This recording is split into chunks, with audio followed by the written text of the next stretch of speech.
wanted to redo my bedroom at my parents' house. For years, my bedroom had been a complete mess. The last time I had painted the walls was about a decade ago.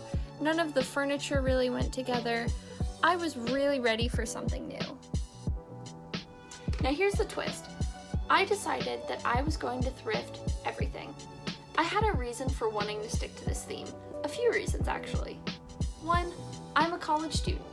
I only spend, maybe summer and winter breaks at my parents' house. And I didn't want to dump a lot of money into redoing this space when I don't spend a whole lot of time here. Second, I'm halfway through college, and I really don't plan on moving back in with my parents. On top of that, I love thrifting and reusing things. And while I knew that was going to be a challenge, I wanted to try to stay as sustainable as possible and show other people that they can do it too. So let's get to it. For paint, I decided to go with Oops Paint from Home Depot. For those who don't know what that is, Home Depot sometimes mixes the wrong color of paint for someone. They call it Oops Paint and they sell it for discounted prices, usually around $9 for a gallon. Just go to the paint counter and ask about it. I found this really nice dusty rose color, but the only option they had was a 5-gallon bucket of it. So I ended up getting it, and it was only $30. That's still a steal.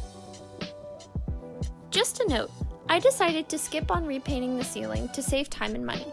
Some people will tell you that you have to repaint the ceiling every time you repaint walls, but I didn't and everything turned out fine.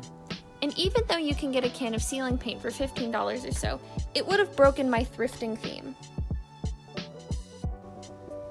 As for my bed, I decided to keep my old one to cut down on costs. I also decided to use some old quilts that my parents had to save on buying new bedding. I highly encourage using bedding you already have, since a new set can be really expensive, and you probably wouldn't want to thrift bedspread. For furniture, I decided to get a new dresser, bookshelf, nightstand, and desk. I decided to go with black furniture, since it would be pretty easy to find all those things secondhand and they would still go together. I found these pieces on Facebook Marketplace and was able to get the dresser, bookshelf, and desk each for $25 and the nightstand for free. Now, I will say these are all made out of pressboard. Personally, I'm okay with that since I had to do all the moving myself and it tends to be lighter. It's also a lot less expensive than trying to get actual wood furniture. Now on to the more decorative parts of my room. My mom had this old clothing rack disassembled in our basement, so I decided to put it to use. Honestly, I have enough closet space as is, but there is something so aesthetically pleasing about a clothing rack, it's more like decoration than anything. I also decided to keep this old mirror I had in my old room. I found it at a yard sale years ago, and I think it's supposed to go over a vanity in a bathroom or something, but I like it in my room because it gives the effect of making the space look bigger. I also have this plant that I rescued from a shady room in our house. Since my room is sunny, my mom was cool with me taking it, especially since it was dying where it was before. And if you want to find similar things to put in your room, you can find things like this at yard sales, thrift stores, Facebook Marketplace, or other apps where people give stuff away or sell things.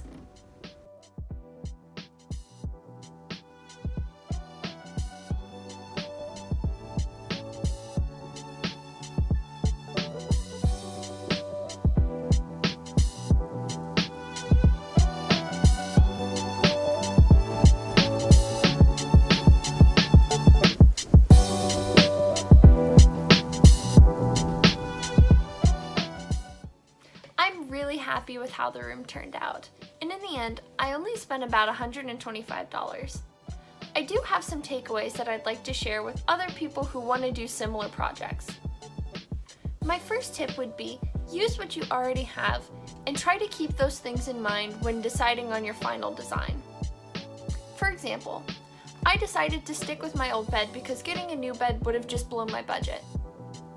I really kept my bed in mind when choosing the other items I wanted to bring into my room, just to make sure they would all go together. My second tip is for painting. Try to borrow brushes, rollers, or paint trays from family members or friends who might already have them. There's no point in buying what you can just borrow. My last tip is, beggars can't be choosers. When thrifting, you're never guaranteed to get exactly what you want, so it's really important to be flexible. But that creates a really interesting challenge that can be a lot of fun to navigate. Please post any questions you might have in the comments, and please consider subscribing if you'd like to see more content like this. Thanks so much for watching!